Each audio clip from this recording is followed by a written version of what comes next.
हरे कृष्णा। राधे राधे। पिछली वीडियो में हम लोगों ने ये बात की है कि पहले आहार को ठीक करें, उसके बाद इंद्रियों पर निग्रह करें। ये प्रस्तुति है अपने कल्याण की। इसी दशा में, इसी दिशा में हम लोग आगे आज जिस पर बात करें वो है पर्यावरण। आपके आसपास सत्संग, आपके हितकारी लोगों के सिलेक्शन में आपको बहुत सावधान रहना है। क्या सावधान रहना है? पहले हितकारी कौन है? जैसे हम लोग बोल रहे हैं ये मेरे हित हैं। हित माने रिश्तेदार जो हमारे, तो हित की बात जो सोचे वो हितकारी है, हित है। तो कौन हितकारी है? जो हमें भगवत की तरफ ले जाए, भगवत आराधना, भगवत प्रेम, भगवत प्राप्ति की इच्छा में सहयोगिता करे, वही हमारा हित है। जो किसी भी तरह से हमें भगवत से विमुख करे, तो ऐसे लोगों से दूर हो जाना चाहिए। यहाँ एक भ्रमर और एक गोबर के कीड़े, जिसको लोकल भाषा में गोबरौरा बोलते हैं, इसकी एक कथा है। दोनों मित्र हैं। एक दिन गोबरौरा ने भ्रमर, जो देखने में प्रायः एक ही जैसे होते हैं, साइज बड़े छोटे होते हैं, अपने घर निमंत्रण पर बुलाया। निमंत्रण पर प्रसाद भोजन जो दिया, उसमें उसने गोबर के डाले बनाकर भी दिए, क्योंकि वह गोबर ही खाता है तो उसको वही प्रिय है, तो गोबर देता है। जो कि गोबरौरा को पसंद नहीं आया और वो वहाँ से चला आता है। तो अब एक दिन क्या होता है कि जो भ्रमर है, भौरा है, वो गोबरौरा को अपने के यहाँ निमंत्रण कर देता है और शहद, जो अच्छे चीज़ है वो खाने को देता है। वो ऐसा नहीं करता कि वो उसको गोबर खिलाया तो उससे भी खराब उसके लिए कुछ रखता है। तो इस कहानी का अभिप्राय यही है। और जो मित्रता करनी चाहिए वो अच्छे लोगों से करनी चाहिए, जो आपके जीवन में जो जैसे विषयी पुरुष हैं, विषयी पुरुष से दूरत्व बनाना चाहिए। विषयी पुरुष से अगर आप संपर्क रखेंगे तो विषय आप पर हावी होगा, और संतों का संग करेंगे तो आप पर भगवत की कृपा होगी, क्योंकि वो भगवत चर्चा, भगवत कथा यही करते हैं। अतः ये भौरे हैं और शहद इनसे मिलेगा। और जो विषयी है, विषय गोबर वाले कीड़ों से इसकी उपमा दी गई है कि आप गोबर वाले कीड़ों से दूरत्व बनाएं। लेकिन वहाँ पर यह भी कहा गया है कि उसको भी शहद खिलाना है, देना है, अर्थात उसके कल्याण की भी बात सोचनी है। तो भगवत प्राप्ति में कपिल देव जी और देवहूति माता के संवाद में देवहूति माता पूछती हैं कि ये संत हैं, इनको कैसे पहचानेंगे?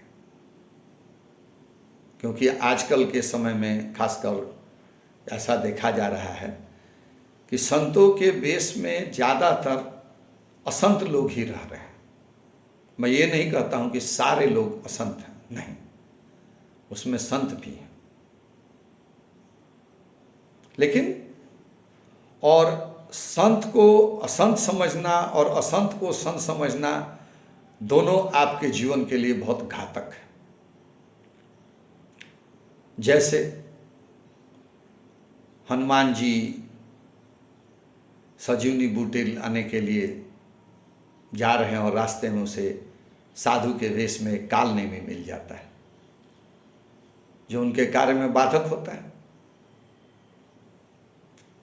संजीवनी बूटी का अभिप्राय है कि जैसे आप देव प्राप्ति के लिए ही निकल रहे हैं तो रास्ते में ऐसे साधु मिल गए जो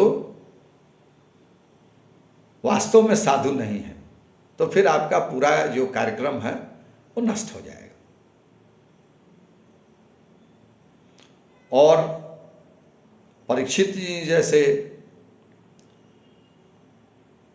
ऋषि के गले में सांप डालकर,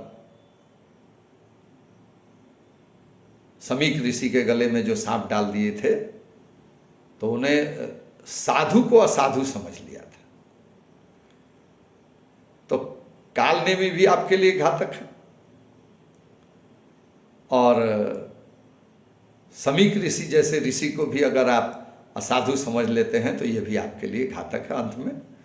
तो कहने का अभिप्राय है, तो वहाँ पर देवहूति माता कपिल देव जी से पूछती हैं कि तो हम कैसे पहचानेंगे तितिक्षु कारुणिका सुहृद सर्वदेहि नाम अजात शत्रु शांत साधव भूषण। तितिक्षु है, उनको किसी भी चीज़ की कोई कामना नहीं है, आपको चाहिए नहीं चाहिए, देना है मत दीजिए, दिए। कारुणिका, वो सब पे करुणा करते हैं। सुहृद सर्वदेहि नाम, सबके सुहृद हैं, सबकी अच्छे की बात सोचते हैं, उनके कर्म से भी आपको लगेगा कि वो सबकी भलाई ही चाहते हैं। अजात शत्रु, जिनका न कोई शत्रु है न वो किसी के शत्रु है। शांत, वो शांत होंगे। यही साधु के भूषण है। कपिल देव भगवान ने देवहूति माता को यह बताया। तो सबसे पहले आपको सत लोगों का संग करना है। तुलसीदास जी भी लिखते हैं, तात स्वर्ग अपवर्ग सुख धैर्य तुलाई कंग तुल न ताहि सकल मिली जो सुख लो सत्संग। स्वर्ग और वर्ग मोक्ष की भी जो सुख है वो भी संत समागम, संत के साथ आपके संपर्क से के सामने में तुच्छ है।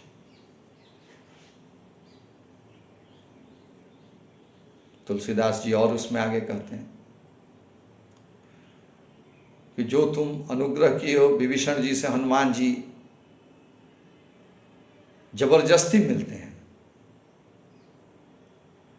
तो हरि की जब कृपा होती है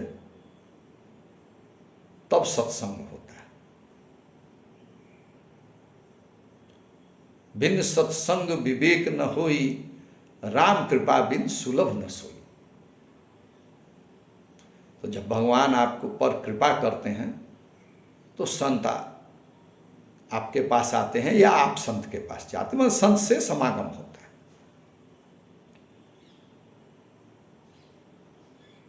अब तो मतलब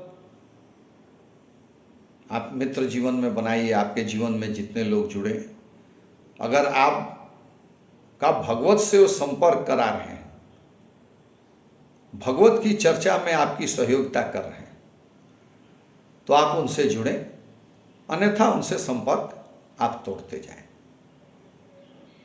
अब आइए, यहाँ पर भी एक प्रश्न उठता है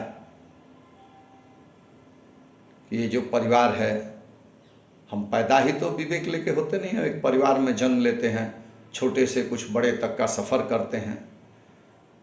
बाल बैरागियों की बात छोड़ दी जाए, जिन पर भगवान की असीम कृपा होती है, वो बाल बैरागी होते हैं। तो जैसे हमारा जन्म हुआ तो हमारे माता पिता हुए, हमारे परिवार हुए, हमारे गुरु ही हुए।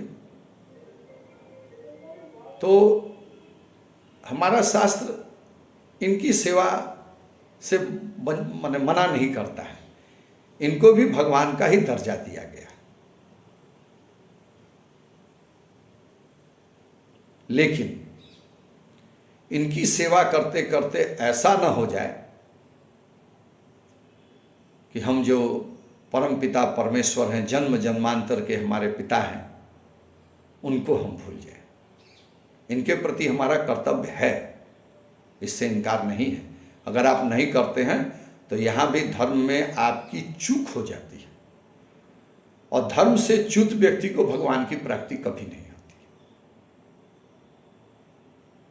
तो इनकी सेवा करते रहिए, करिए, लेकिन इन्हीं की सेवा मत कीजिए। उसी तरह से आपके आश्रित हैं। आप अगर गृहस्थ हैं तो और जो आश्रम हैं, वर्णाश्रम जो आश्रम हैं वो इसी पर टिके हुए हैं, तो उनकी भी सेवा कीजिए, जीवन यात्रा भी चलाइए। लेकिन ये आप न भूलें कि आपको सबसे ज़्यादा परमपिता परमेश्वर की सेवा करनी है। उसके बाद जो समय मिलता है उसमें और लोगों की भी सेवा कीजिए। तो क्या हुआ, पहले दुष्टों का साथ छोड़ दीजिए। अब आइए थोड़े धर्म अधर्म की जानकारी कर लें हम लोग।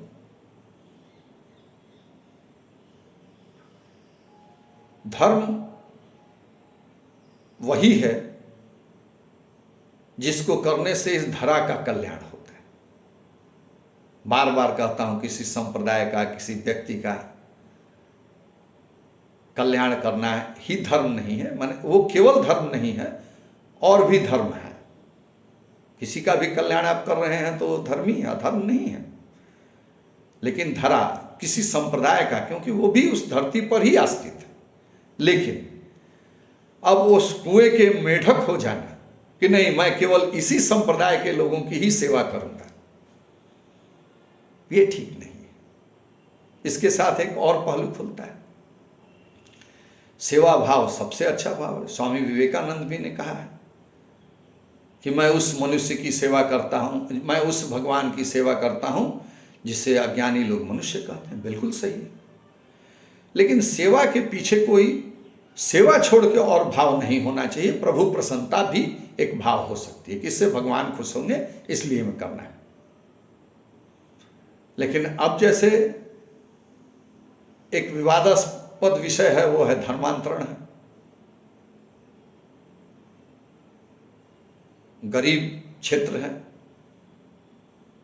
उस क्षेत्र में लोग जा रहे हैं, तरह तरह की सेवाएं दे रहे हैं। तो यहां तक विशुद्ध सेवा है, यहां तक ये विशुद्ध भक्ति, इसमें कोई शक नहीं। लेकिन जहां उसके साथ धर्मांतरण जुट गया, वही सेवा फिर पाप का रूप हो जाती है, क्योंकि उसमें एक स्वार्थ है, और स्वार्थ से सेवा नहीं होती। निस्वार्थ जो कार्य करते हैं वही सेवा है। अब आइए थोड़ा पाप पुण्य की भी बात हम कर लें। पाप वही है जो करने से आप डरते हैं। कुछ भी कार्य आप करते हैं, खाली आप कोई बैठा नहीं रह सकता है। अगर वो जगह है तो उसको वह कोई ना कोई कार्य करता है, और वह कार्य जिसके करने से आप डरते हैं, आपको पसीना आता है, आपका मन विचलित हो जाता है, वही कार्य पाप है। और इसके विपरीत जिस कार्यों को करने में ये सब नहीं होता है, वही पुण्य है। बीच का कुछ नहीं होता। आप कहेंगे कि मैं नौकरी करता हूं, तो वहां जब आप कुछ गलत कार्य करते हैं तो आपको एक भय, तो प्रभु जो है आपके अंदर जो हृदय में स्थित हैं, वो भय पैदा करते हैं। वो जगत गुरु है, आपका मार्गदर्शन करते हैं। आप कभी ऐसी स्थिति में दुविधा में पड़े कि मैं क्या करूं, तो आपके अंदर जो प्रभु हैं उनसे आप एक बार पूछ लीजिए, वही सही पथ का सही पथ प्रदर्शन करेंगे।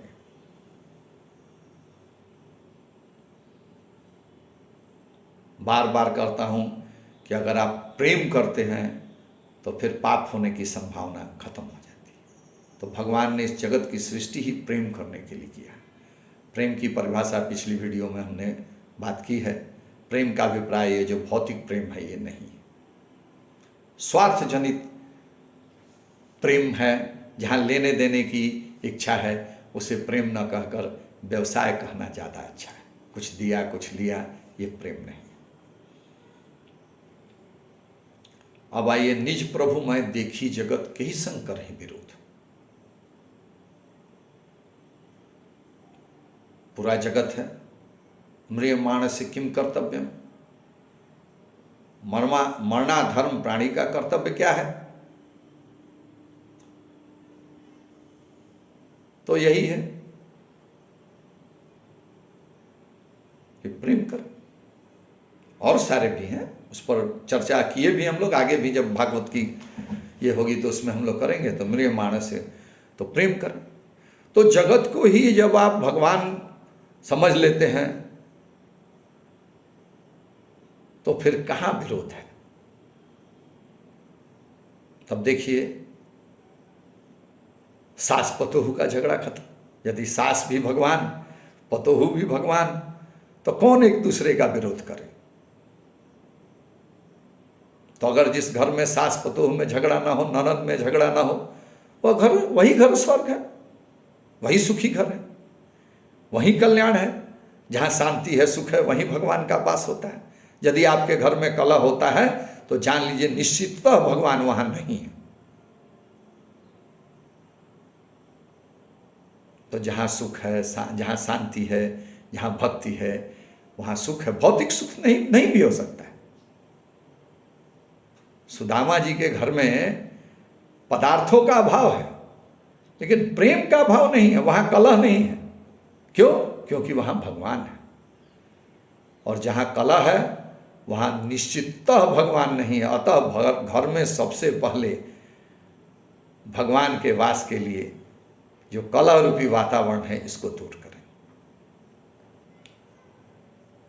भगवान प्रसन्न हो गए तो सृष्टि में कुछ भी ऐसा नहीं है जो अप्राप्य है।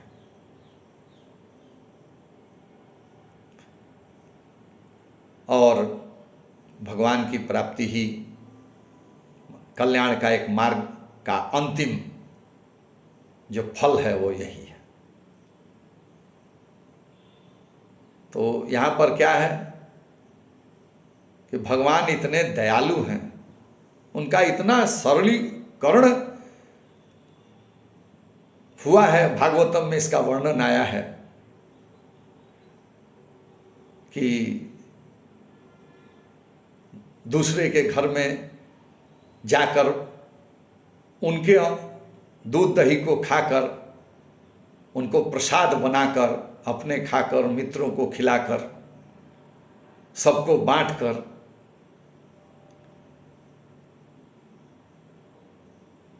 उनका सरलीकरण वहां पर हुआ है। और आइए, मित्रों के साथ खेलते हैं, उसमें हार जाते हैं और शर्त रहती कि जो हारेगा वो घोड़ा बनेगा और जो जीतेगा उस पर वो चढ़ेंगे। तो भगवान क्या हारेंगे, उनको कौन हराएगा? लेकिन लोगों को चढ़ाने के लिए वो घोड़ा भी बनते हैं। ग्वाल वालों उन पर चढ़कर घोड़ा बन के भी प्रभु का आनंद लेते हैं। और सरलीकरण देखिए, अर्जुन के सारथी बनते हैं। तो जो रथी महारथी है वो तो युद्ध कर रहा है, वो बोलता भी नहीं है क्योंकि वो कंसंट्रेट करता है अपने अस्त्र शस्त्र चलाने में। पैर से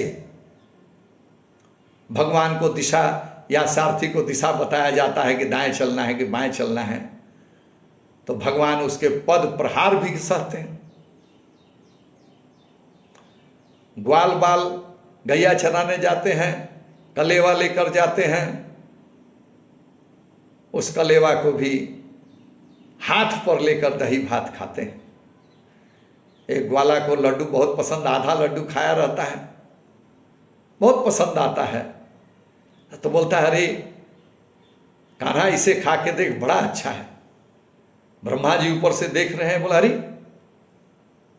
भगवान का जूठा सारा दुनिया प्रसाद कहकर खाती है और आज ये भगवान इस ग्वाले का जूठा खाएंगे और भगवान उसको गप से लेके खा लेते हैं। तो उस परम ब्रह्म का इसे सरलीकरण, और भी इसमें बहुत सारे उदाहरण हैं। माता यशोदा रस्सियों से, दामोदर लीला में रस्सियों से बांध देती है, छड़ी लेकर उन्हें डराती है और वो आंखें मीड़ मीड़ कर रोते हैं। जो सर्वशक्तिमान है माँ के अधीन होता है, बाल लीला करता है, इससे सरलीकरण प्रभु का और क्या हो सकता है। तो आज की वीडियो भी लगभग 20 मिनट की हो गई है। हम लोग तो क्या है, आपके इर्द गिर्द जो मनुष्य हैं,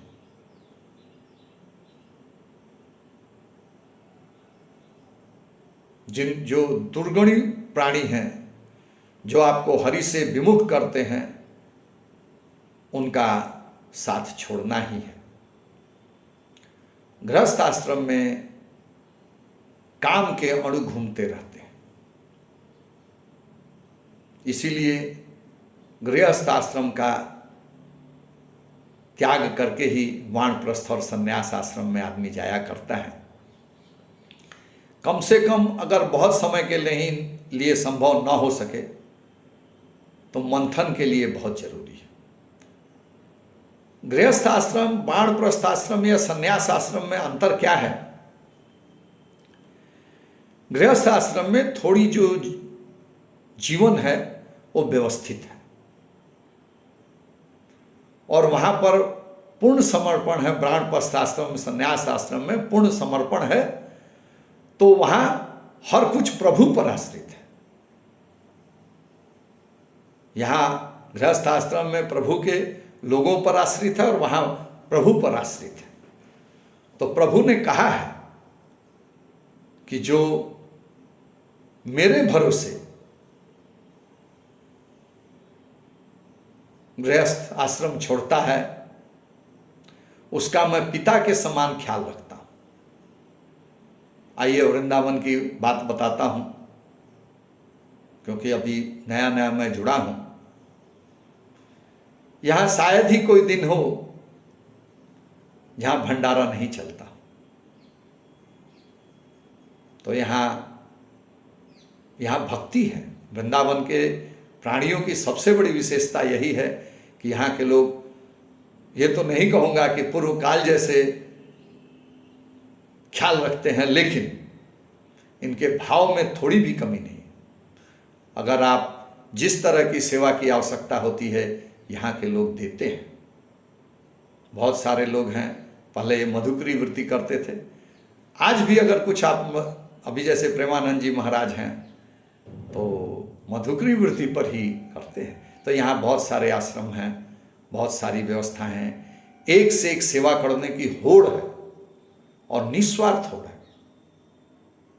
यहाँ बस आइए, प्रभु से जुड़िए, प्रभु का नाम जाप कीजिए और अपने जीवन को सफल बनाइए। जीवन उसी का सफल है जिसे माता के गर्भ में पुनः आना ना पड़े।